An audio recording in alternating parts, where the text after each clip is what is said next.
గాడిద గుర్రం. అనగనగా ఒక ఊర్లో రామయ్య అనే వ్యాపారి ఉండేవాడు. అతడి దగ్గర గుర్రం, గాడిద ఉండేవి.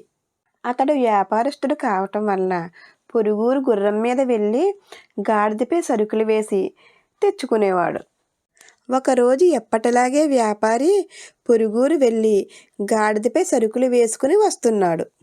అలా కొంత దూరం నడిచాక గాడిదకు ఆయాసం వచ్చి ఓ పావు బరువును మోయమని గుర్రాన్ని అడిగింది.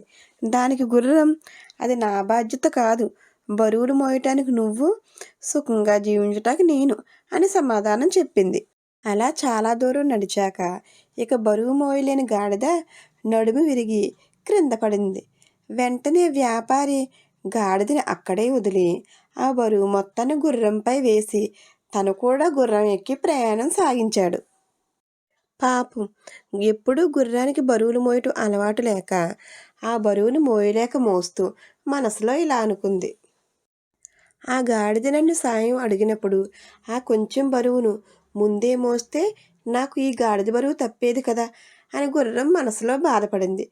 దీనివల్ల మనకు తెలిసిన నీతి ఏమిటంటే, బరువు పంచుకుంటే బ్రతుకు భారం తగ్గుతుంది.